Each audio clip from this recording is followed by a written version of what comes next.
everyone, my name is Nidhi Bhatnagar and I welcome you all in this channel. तो आज की video में हम क्या सीखेंगे? देखो आज की वीडियो में हम करने वाले हैं क्लास 6 की बुक से एक पोएम समर सन। बहुत इजी पोएम है और बहुत जल्दी से समझ में आएगी। तो चलो विदाउट डिले हम अपनी वीडियो को शुरू करते हैं। तो देखिए पोएम है हमारी summer sun. And what is the meaning of summer sun? भाई समर का मतलब क्या होता है? बहुत सिंपल सी बात है। समर का मतलब होता है हमारा गर्मियाँ और सन का मतलब होता है सूरज। तो किसकी बात चल रही है भाई यहाँ पर? गर्मियों का सूरज। यहाँ पर पूरी पोएम में आपको ये बताएंगे कि गर्मियों में जो सूरज है ना वो कैसे उगता है, कहाँ तक पहुँचता है। बेसिकली गर्मियों की बात क्यों है? क्योंकि जगह जगह आपको बताया जाएगा कि स्काई एकदम साफ है ना। चलो तो देखते हैं आगे पोएम में हमें क्या बताया जाता है, ठीक है। और एक चीज़ मैंने ऊपर लिखी है कि फिगर ऑफ स्पीच कौन सी यूज़ की गई है, दैट इज़ पर्सोनिफिकेशन। अब पर्सोनिफिकेशन को भी बहुत अच्छे से समझ लीजिए। देखिए पर्सोनिफिकेशन का एक फिगर ऑफ स्पीच है और वो कहाँ यूज़ होती है? जब आप किसी नॉन लिविंग थिंग को लिविंग मान के बात करते हो। अब यहाँ पर सूरज एक नॉन लिविंग थिंग है, right.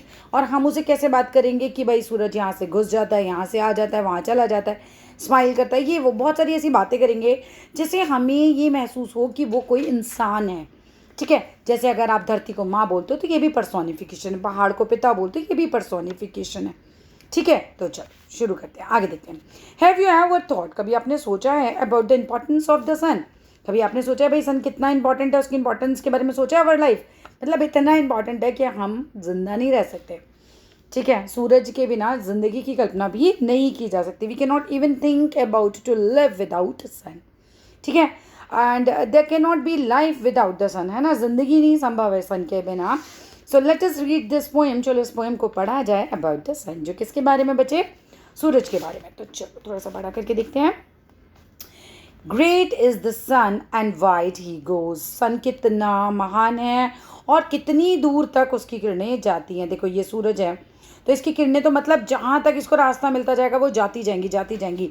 So wide he goes means it goes everywhere, like there is no limit. कोई लिमिट नहीं है सन की।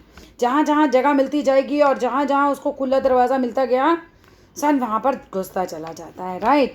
वो समुद्र पे अपनी रोशनी देता है, वो पहाड़ों को अपनी रोशनी देता है, वो नदियों को, है ना, अपनी रोशनी देता है, वो हमें अपनी रोशनी देता है। तो सन तो इसी वजह से क्या है भाई? ग्रेट है। अगर आपको एक्सप्लेन भी करने के लिए आ जाए कि सन ग्रेट क्यों है, तो ग्रेट इसीलिए क्योंकि वो बिना किसी मतलब के, उसका कोई हमसे मतलब तो है नहीं ऐसा, लेकिन फिर भी वो क्या कर रहा है भाई? हम लोग तो क्या है कि अगर हमारा कोई फ्रेंड है, मान लो अगर वो हमसे एक पेन भी मांगता है तो हम क्यों दे देते? क्योंकि अगली बार हो सकता है हमें इरेजर की ज़रूरत पड़े तो हमें उससे मांगनी पड़े। पर क्या सन ऐसा सोचता है कि हो सकता है मुझे धरती से किसी चीज़ की ज़रूरत पड़े? नहीं ना। तो इसी वजह से जो निस्वार्थ भाव से दे रहा है हमें सब कुछ और सबको दे रहा है। वाइड ही गोज, एक तरीके से सूरज की रोशनी दूर दूर तक जाती है तो सब जगह वो अपनी रोशनी फैला देता है बिना किसी मतलब के। That's why sun is great. अच्छा, through empty heaven without repose. अब सन की रोशनी कैसी आती है? Empty heaven. ये मेरा आसमान है, गर्मियों का आसमान है, बात ध्यान रखना। गर्मियों का आसमान है इसका मतलब बादल नहीं है, बारिश नहीं हो रही, ठीक है। तो सन तो एम्प्टी हेवन हो गया ना हमारा, खाली है ना हेवन। गर्मियों का हेवन है बेचारा, बिल्कुल बादल नहीं हो रहे हैं, बिल्कुल साफ सा हेवन है हमारा। और इसमें क्या हो रहा है? Without repose. सन जो अपनी किरणें फैला रहा है बिल्कुल बिना किसी रेस्ट के। सन को ऐसा तो है नहीं कि आज चलो आज तो करते ही निकलते ही नहीं, आज रात ही रहने देते हैं, ठीक है, और आज तो मैं रेस्ट करता हूँ, ऐसा होता है? कभी नहीं होता। तो सन तो हर रोज़ आता है, हर रोज़ चमकता है और बिना रेस्ट के पूरा दिन वो हमें अपनी रोशनी देता है। आसमान सूना पड़ा है, एम्प्टी हेवन है, खाली है, ज़्यादा बादल नहीं है, पंछी नहीं उड़ रहे, बहुत ज़्यादा गर्मी हो रही है, राइट। समर सन, इसीलिए समर सन है। And in the blue and glowing days. Blue days क्यों है? क्योंकि आसमान का कलर ब्लू होता है। ग्लोइंग डेज क्यों है? क्योंकि सूरज की रोशनी से दिन जो है वो पूरे चमकदार हैं। मोर थिक देन रेन ही शावर्स हिज रेज। और जो सूरज की किरणें हैं उसकी जो, आपका क्वेश्चन भी आ सकता है बेटा कि सूरज की जो रेज हैं उसका जो कंपैरिजन है वो किससे किया गया है? तो वो किससे किया गया है? बारिश की बूंदों से। मतलब बोल रहे हैं बारिश की बूंदों से भी ज़्यादा मोटी जो बारिश की धार आती है ना, लाइक इस तरह से बारिश की धार आती है ना आपकी ऐसे बूंदों में, ठीक है। मेरी तो बूंदें भी नहीं बन रही हैं ठीक है। तो उससे भी ज़्यादा मोटी मोटी किरणें जो हैं गर्मियों के सूरज की आ रही हैं, ठीक है। वापस लें इस पैराग्राफ को। Great is the sun and wide he goes. Sun बहुत महान है और दूर दूर तक अपनी रोशनी फैलाता है through empty heaven without repose, पूरे सूने पड़े इस हेवन में, पूरे आसमान में वो जो है बिना रेस्ट के अपनी रोशनी फैला रहा है। And in the blue and glowing days, नीले और चमकदार दिनों में भी वो अपनी रोशनी फैला रहा है। More thick than rain as showers as rays, उसकी जो रेज हैं, उसकी जो किरणें हैं वो बारिश की बूंदों से भी ज़्यादा थिक है। ठीक है, आई होप ये पैराग्राफ क्लीन है। और देखो पोएम में कभी भी वर्ड टू वर्ड मतलब मत ढूंढना, उसका कुछ और मतलब हमें निकालना पड़ता है। ठीक है, कि पोइट ये कहना चाह रहा है, ऐसे चैप्टर नहीं है आपका इस तरह वाला कि सीधे सीधे आपको बोलता जाएगा, आप उसको ट्रांसलेट कर सकते हो। You have to find out the meanings कि वो कहना क्या चाह रहा है। अच्छा, through closer still the blinds we pull, though closer still we blinds, नहीं फिर से लेते हैं, though closer still the blinds we pull to keep the shady parlour cool. होता क्या है कि जब गर्मियों का मौसम आता है तो ब्लाइंड्स का मतलब मैंने लिखा हुआ है देखो, मोटे मोटे पर्दे। तो हम क्या करते हैं, हम करते हैं पर्दे डाल देते हैं, है ना भाई, पर्दा डाल दिया। सो इस पर्दे से क्या होगा कि भैया सूरज की जो रोशनी है वो अंदर नहीं आएगी और रूम हमारा वार्म नहीं होगा बहुत ज़्यादा। लेकिन वो क्या बोल रहा है, to keep the shady parlour cool. हम शेडी पार्लर किसके लिए कह रहे हैं, हमारे लिविंग रूम, हमारे ड्राइंग रूम के लिए वर्ड है बेसिकली। ठीक है, बट स्टिल हम तो सारे कमरों में गर्मियों में दोपहर में आप लोग सब पर्दे डाल देते हो ना, कि धूप अंदर ना आए। धूप क्यों नहीं अंदर आए, बिकॉज अगर अंदर आएगी तो हमारे रूम और ज़्यादा गर्म हो जाएंगे। तो हमें अपने रूम्स को कूल रखने के लिए हम क्या करते हैं, ब्लाइंड्स डाल देते हैं, मोटे मोटे पर्दे डाल देते हैं। येट, लेकिन फिर भी he will find a chink और टू, वो एक या दो जगह तो खोज ही लेता है कि भाई मैं घुस ही जाता हूँ। तो ऐसा तो कभी नहीं होता ना, आप कितने भी पर्दे डाल दो कि आपका रूम एकदम ब्लैकआउट हो जाए। अब तो ब्लैकआउट कर्टन आ गए हैं, खैर यहाँ पोएट उस बात नहीं कर रहा है। ठीक है, कि पूरा रूम ब्लैकआउट हो जाए। नॉर्मली क्या होता है, पर्दे डाल भी दो तो कहीं से कभी इधर से थोड़ी धूप अंदर आ जाएगी, कभी इधर से थोड़ी रोशनी अंदर आ जाएगी।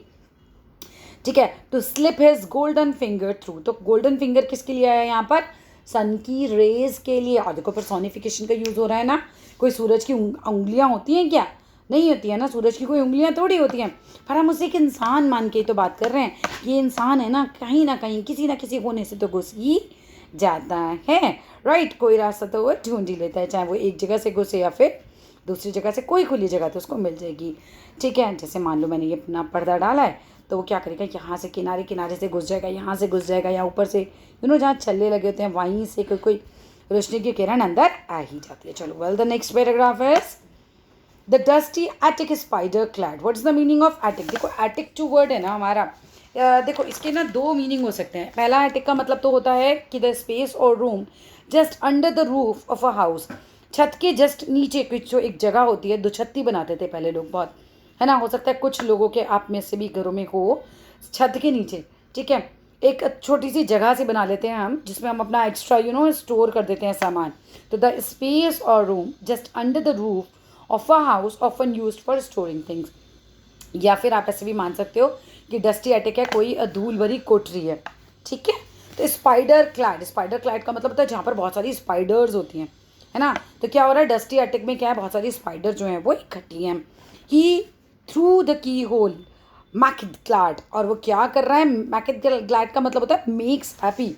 तो क्या कर रहा है कि की होल में से ही वहाँ पे घुस जा रहा है, एक बहुत अंधेरा वाला कमरा, एक बहुत अंधेरी जगह। ठीक है, जहाँ पर बहुत सारे स्पाइडर है, हमारी बहुत सारी मकड़ियाँ हैं। अब बेचारी मकड़ियों को क्या चाहिए भाई, थोड़ी सी तो रोशनी, थोड़ी सी तो वार्मथ चाहिए, है ना। वार्मथ तो जीने के लिए सबको ज़रूरी है। तो क्या होता है, सूरज जो है देखो इतना अच्छा है कि वो यहाँ एक की होल है ना, इसमें से इसकी किरण, इसकी रोशनी जो है वो घुस जाएगी। आप कभी बंद करके देखो, आप पूरा रूम वूम एकदम अच्छे से लॉक कर दो और की होल की जगह छोड़ देना, आपको वहाँ से रोशनी दिखाई देती है, क्योंकि वहाँ से किरण अंदर आ जाती है। राइट, तो क्या हो रहा है, he through the keyhole maketh glad, वो उन स्पाइडर्स को एकदम खुशी दे देता है जब वो की होल में से घुस जाता है। And through the broken edges of the tiles, और कहाँ से घुस जाता है, कहाँ, ब्रोकन टाइल्स जो होती हैं उसमें से भी सन जो है अपने घुसने का रास्ता बना लेता है। पर कहाँ पर बनाता है ये टाइल वाला एग्जाम्पल, कहाँ के लिए, ये दो लाइनें अलग है। Into the laddered hayloft smiles, जब वो हे लॉफ्ट जो चारागाह होता है ना, चारागाह क्या होता है बच्चे समझो, आपके घर में गाय भैंस बकरी जो भी हो, ठीक है, मानो कि नहीं भी हो, जिनके घर में है उनके यहाँ होता है, वो लोग क्या करते हैं, चारा मीन सूखी घास जो होती है, हे जो होता है, ठीक है, वो स्टोर करके रखते हैं। हम हर वक्त तो नहीं करेंगे ना, भैंस बोलेगी मैं, और मैं तो भैंस नहीं बोलती, बकरी बोलती, राइट। ठीक है, जो भी बोलेगी भाई उसको भूख लग रही है ना, वो उसकी मर्जी है। जब वो खाना मांगेगी तो क्या करेंगे, ऐसा थोड़ी मार्केट जाएंगे और जल्दी से लाएंगे, तो वो लोग क्या करते हैं बेटा, स्टोर करके रखते हैं। हे लॉफ्ट एक ऐसी जगह होती है जहाँ पर क्या करते हैं, ऐसे सीढ़ी से आप ऊपर चढ़ो, लैडर्ड होती है, और यहाँ पर छत्ती सी बना रखी होती है और यहाँ पर अपना खूब नीचे जानवर पर ले, यहाँ सीढ़ी लगी हुई है, सीढ़ी लगा के ऊपर जो उनका खाना वाना रखा हुआ है, राइट। तो ऐसी जगह अभी क्या करता है, ब्रोकन टाइल्स में से, उनकी ब्रोकन एजेस, उनके किनारों के टाइल्स से ही बस वो सूरज जो है वहाँ पे भी घुस जाता है। और ऐसा लगता है कि जैसे ही लॉफ्ट जो क्या कर रहा है भाई, स्माइल कर रहा है, सूरज जो है स्माइल कर रहा है वहाँ जाके। क्यों? क्योंकि खुशी मिलती है ना, धूप आ गई। देखो हर नॉन लिविंग चीज़ या लिविंग चीज़ सबको दिखा रखा है कि भाई सब खुश हैं, सूरज के आने से सब खुश हैं। चलो welcome to the next line, आ जाते हैं नेक्स्ट साइड। मीन टाइम, इसी वजह से हिज गोल्डन फेस अराउंड, उसका जो चेहरा होता है सूरज का, कैसा फेस होता है भाई सूरज का, गोल्डन फेस होता है। ध्यान रखना, सूरज के चेहरे को कैसा कहा गया है, golden face. He bears to all the garden ground, वो क्या करता है भाई, सब जगह गार्डन ग्राउंड में अपनी रोशनी फैला देता है। And shades a warm and glittering look, और शेड कैसा करता है, अपना वार्म और ग्लिटरिंग एकदम चमकदार लुक वो फैला देता है। कहाँ फैला देता है भाई, अमंग द आइवरीज इन अमोस्ट नोक। जो आइवी होता है ना, आइवी प्लांट होता है, बड़े घने घने होते हैं, तो उनके ना अंदर कोने कोने तक सूरज की जो रोशनी है वो पहुंचा देता है। कुछ प्लांट्स बहुत ही ज़्यादा घने होते हैं तो उसके नीचे नीचे रोशनी नहीं पहुंचती, लेकिन सूरज अपनी रोशनी, अपना ग्लिटरिंग लुक, अपनी वार्मथ, अपना जो है ना, ये सब जो है वो वहाँ तक भी पहुँचा देता है। अबव द हिल्स, पहाड़ियों के ऊपर, अलोंग द ब्लू, मतलब पूरा जो समुद्र है, यहाँ ब्लू आया है सी के लिए, पहाड़ियों पर भी अपनी रोशनी देता है, समुद्र पे भी देता है। Round the bright air with footing true, अब राउंड द ब्राइट एयर, मतलब पूरा जो हवा है वो भी एकदम कैसी हो गई है, पूरी चमकदार हो गई है। एंड फुटिंग ट्रू, देखो फुटिंग ट्रू का यहाँ आपको मीनिंग दे रखा है, जस्ट अ मिनट, ये रहा। अ शेडी और बैलेंस्ड वे ऑफ वॉकिंग, मतलब क्या करता है भैया, उसको पता है उसको कहाँ जाना है, तो अपना पूरा बैलेंस बना के रखता है कि मुझे यहाँ यहाँ घुसना है, और बिल्कुल स्ट्रेट मैनर में क्या करता है वो घुसता ही चला जाता है। राउंड द ब्राइट एयर, पूरी चलती हुई चमकीली चमकीली जो हवा है उसमें से ऐसे स्ट्रेट वो अपना किरणें फैलाता जा रहा है। टू प्लीज़ द चाइल्ड, बच्चे को खुश करता है। टू पेंट द रोज़, अब देखो क्या हो रहा है, रोज़ खिला हुआ है, रोज़ खिला हुआ है तो क्या हो रहा है, उसके ऊपर जब सूरज की किरणें पड़ती हैं तो वो और जो है निखर जाता है। कहते गंदा रोज़ बनाया मैंने, ठीक है, तो वो और निखर जाता है। चलो I try to make it a beautiful one, थोड़ा सा कोशिश करते हैं। ये रोज़ तो लग नहीं रहा किसी एंगल से बेटा, कोई बात नहीं, माई ड्राइंग इज सो बैड, ठीक है। चलो कुछ कुछ तो बन गया ना। तो सूरज जो है वो अपनी किरणें उस पर रोज़ पे फैलाता है और ऐसा लगता है जैसे उसके ऊपर कुछ पेंट कर दिया हो। The gardener of the world he goes, so सूरज को क्या कहा है कि वो जहाँ भी जाता है, गार्डनर, एक माली, जैसा कि भाई माली होता है वो पूरे गार्डन की देखभाल करता है, तो सूरज पूरे वर्ल्ड की देखभाल करता है। सूरज नहीं होगा तो हम नहीं होंगे, प्लांट्स नहीं होंगे, एनिमल्स नहीं होंगे, इंसेक्ट्स नहीं होंगे, कुछ भी नहीं होगा। तो सूरज क्या कर रहा है, अपने प्रयासों से, अपनी किरणों से हम सब का रखवाला है ना। समझ रहे हो ना, गार्डनर क्यों कहा है, गार्डनर कौन, जो रक्षा करता है गार्डन की। और सूरज को गार्डनर क्यों कहा वर्ड का, क्योंकि पूरी दुनिया की रक्षा करता है वो। तो समझ में आई ये पोएम। आई होप पोएम आपको अच्छी लगी होगी। वीडियो अच्छी लगी तो लाइक करना, शेयर करना, चैनल को सब्सक्राइब करना। फिर मिलते हैं नेक्स्ट वीडियो में। Till then love you all, bye bye.